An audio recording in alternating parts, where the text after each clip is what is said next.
Quand le père du père de mon père avait une chose importante à accomplir, il allait dans un endroit précis dans la forêt. Il allumait un feu et il récitait une prière. Et ce qu'il avait à accomplir s'accomplissait.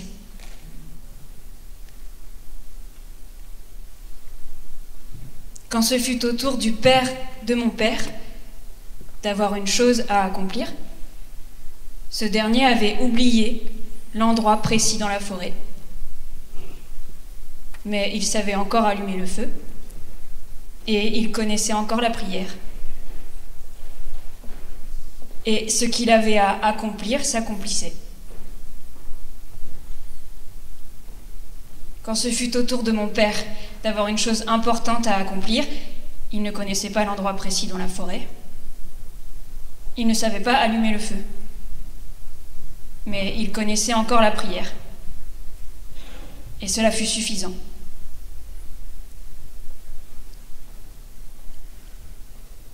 Quant à moi, je ne sais pas créer le feu. Et je ne connais ni l'endroit précis dans la forêt, ni la prière. Mais je peux encore raconter l'histoire.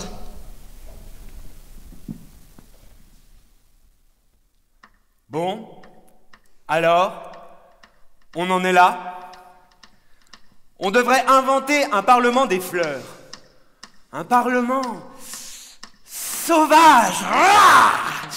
Il y aurait la berce spondyle, la petite pimprenelle, l'égopode podagraire, la reine des prés, l'aconite napelle. On devrait inventer un parlement de toutes les formes de vie. Il y aurait les lichens, les blobs, les cyanobactéries, les champignons, les tiques, les virus. Oh non, oh putain non, pas les virus. Toutes les formes de vie seraient représentées, toutes celles que nous avons tenté de contrôler ou d'exterminer depuis le néolithique. Attends, qui ça, on? Tu veux parler d'Homo sapiens sapiens?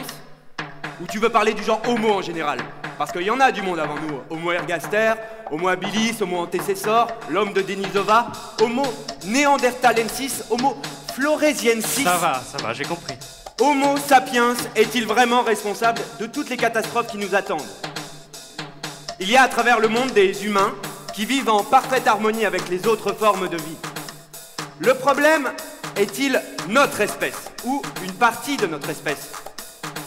Ou le problème est-il plutôt une idée, ou une idéologie? Le grand capital, quoi. Ça reste une hypothèse. Un type a eu cette drôle d'idée de planter une graine dans un sol. Gros délire. Si ça se trouve, cette idée lui vient d'un mauvais trip. Un homme préhistorique prend une plante hallucinogène ou un péyolte, par erreur, et il invente l'agriculture. Il a tout ce qu'il faut à manger autour de lui, mais non, il lui faut un champ, le mec. Alors, pour faire ses plantations, il défriche la forêt, il produit les céréales qu'il stocke, il contrôle quelques-uns de ses compagnons qu'il sédentarise parce que les céréales nécessitent de rester sur place, et puis il invente Dieu comme outil de contrôle supplémentaire. C'est la naissance des villes, de l'aménagement du territoire, des lieux de culte et de pouvoir. La démographie se dérégule, la colonisation des espaces et des espèces devient incontrôlable, et puis on invente Auchan et Monoprix. Homo sapiens s'autodomestique durablement et provoque la 6e extinction de masse. Attends, mais pourquoi ce seraient nous les colons? Pourquoi ce seraient pas les céréales finalement? Ce sont elles les grandes gagnantes de l'histoire. Des champs de riz, de blé, de soja qu'on plante partout à travers le monde. Le maïs ne nous aurait-il pas domestiqués plutôt que l'inverse?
Avez-vous déjà vu ce film de Kubrick 2001, l'Odyssée de l'espace ? Dans la séquence d'introduction, on comprend qu'on est au tout début de l'humanité. On découvre un singe devant un tas d'os qui jonchent le sol. On le voit en ramasser un, prendre le temps de le regarder, se demandant comment il pourrait s'en servir. Et puis frapper sur le tas d'os jusqu'à les mettre en miettes. Il découvre l'outil, il prend conscience. Cet outil, il va s'en servir pour tuer son rival. L'outil est aussitôt assimilé à l'arme, au conflit, à la destruction. Et dans un enchaînement de plans, l'os qui lui sert à tuer son rival se transforme en station spatiale.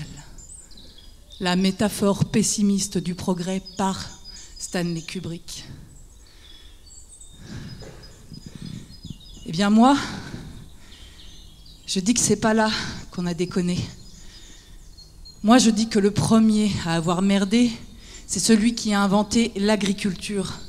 Et moi, et mes bactéries, j'ai envie de réécrire ce film. Imaginez cette séquence. Introduction du film. On découvre un singe qui, chaque jour, fait le même trajet pour aller chercher super loin de quoi se nourrir. Un fruit, par exemple. Chaque jour, on le verrait le ramener et le manger là où son groupe s'est établi pour vivre. Chaque jour, en le mangeant, il ferait tomber par inadvertance une ou quelques graines. À cet endroit, petit à petit, se mettent à pousser des arbres de ce même fruit. Et puis, un jour, le singe découvrant son fruit adoré dans les arbres au-dessus de lui, se gratte la tête. Il se pose des questions. Il réalise que désormais, il n'aura plus besoin de faire des kilomètres et des kilomètres pour avoir son fruit. Alors, il lui vient une idée. Plan suivant. On le voit planter une graine dans le sol et... boum! Dans un enchaînement de plans, la graine germe, pousse, se développe, prend de la hauteur et se transforme en champignon atomique. C'est ça, le sens du progrès.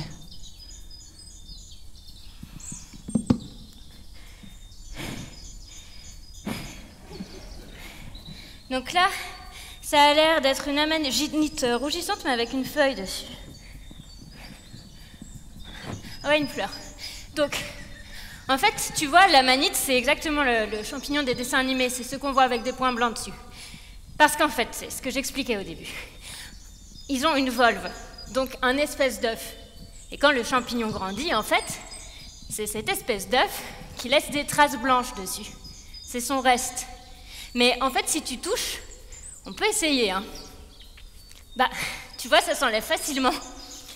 D'ailleurs, ce qui peut être un peu problématique d'ailleurs, parce qu'il y a certains champignons, une fois qu'ils ont plus cette espèce de petit voile, ils ressemblent à des champignons comestibles et on peut les confondre.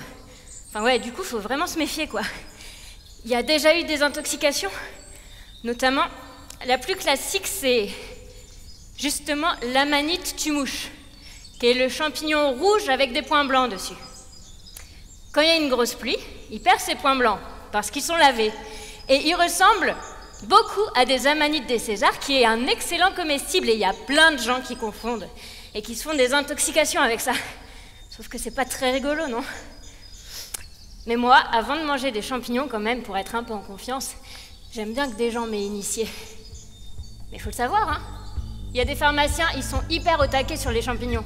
Et en effet, normalement, ils sont censés avoir eu une formation dessus. Après, c'est hyper variable, quoi. Tous les pharmaciens vont pas connaître tous les champignons, forcément. Je crois qu'il y a 40 000 champignons différents en Europe.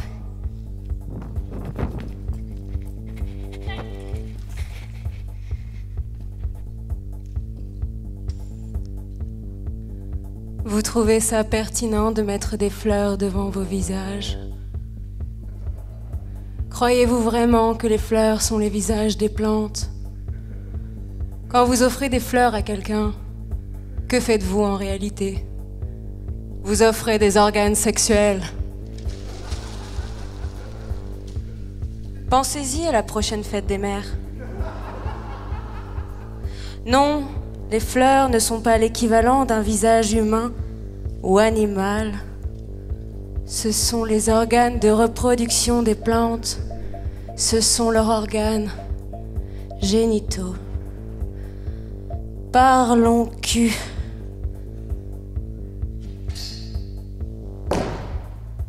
La sexualité des plantes est intéressante. Elle est bien plus diversifiée que celle des êtres humains et des animaux. Vous avez des monogames, des polygames, des autogames.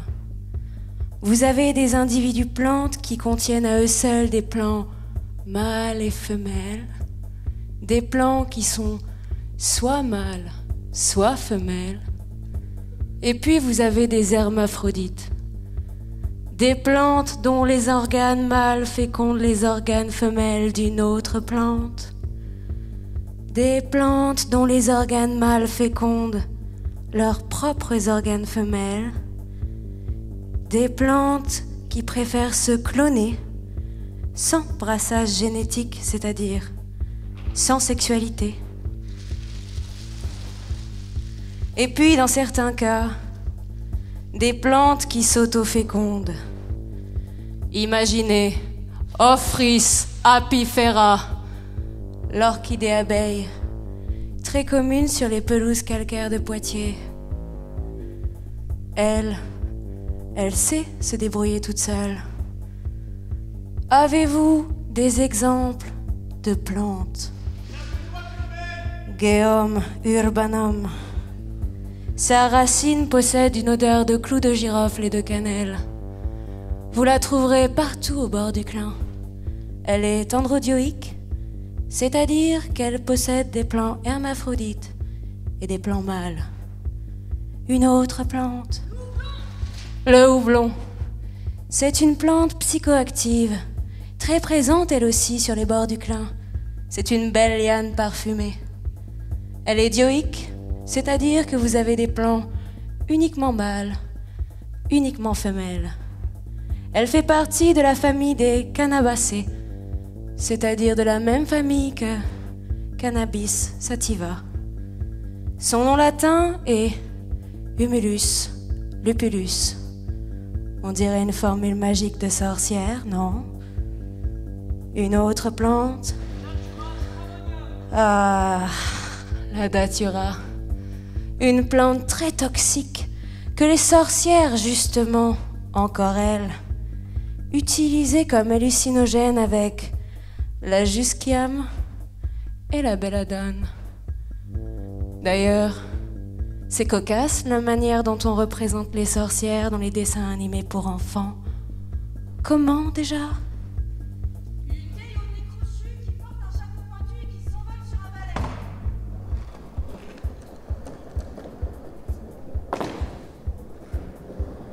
Tiens, une livraison surprise?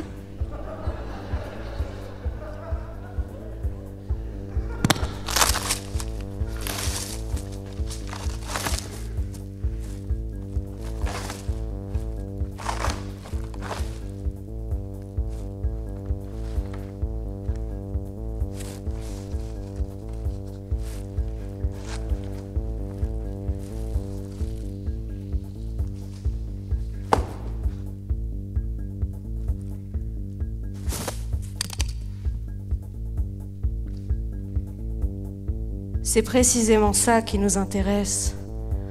Pourquoi un balai? En fait, les sorcières fabriquaient des pommades avec la datura qu'elles appliquaient sur un manche à balai, par exemple, pour se frotter la vulve avec. Oui, pourquoi, me direz-vous? Eh bien, parce que la vulve est une zone érogène, très sensible, très irriguée par le sang. Très vite, si vous vous frottez le sexe avec une pommade de datura, les propriétés hallucinogènes vont faire leur effet. Voilà pourquoi on représente les sorcières s'envolant sur un balai. Allez hop, au 7e ciel.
Qu'est-ce que tu fais, Anaïs?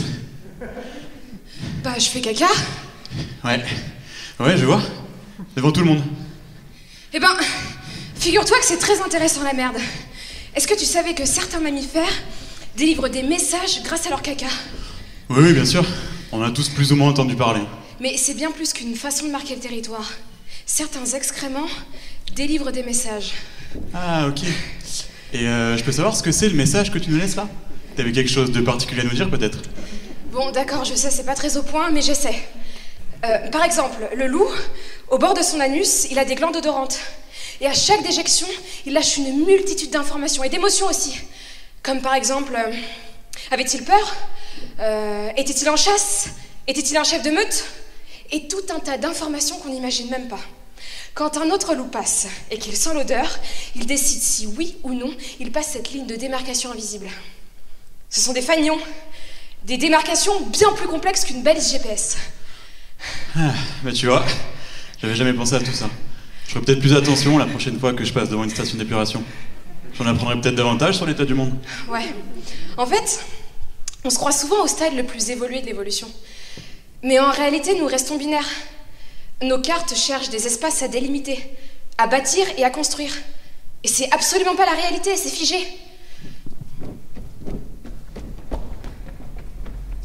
Il y a des merles et des corneilles partout dans nos villes.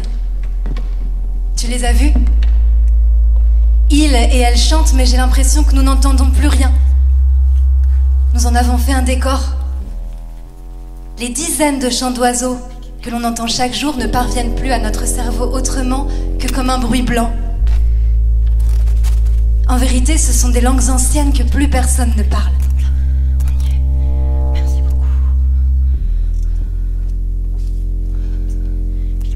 Nous avons élaboré des réseaux de télécommunications extrêmement performants, extrêmement rapides, avec des satellites qui traversent l'espace, mais nous ne savons plus nous parler qu'à nous-mêmes. Il faut absolument rétablir la liaison.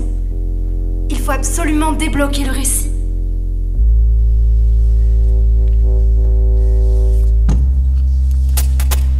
Pour certains peuples, encore aujourd'hui, partout sur cette planète, lorsqu'ils entendent le cri d'une corneille, le son s'insinue en eux et leur restitue l'identité de l'oiseau, les mythes qui racontent ses mœurs, leur filiation commune et leurs alliances depuis la nuit des temps. Un chant de passereau suffit à multiplier les mondes.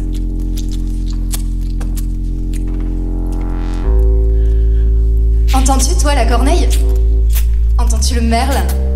Entends-tu la citelle torche-peau? Moi, je veux à nouveau parler oiseaux, comme je veux à nouveau parler coléoptères.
Pas le cul bordé de nouilles.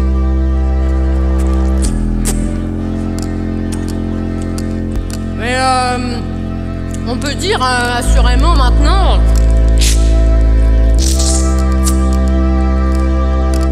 qu'on n'a pas le cul sorti des ronces.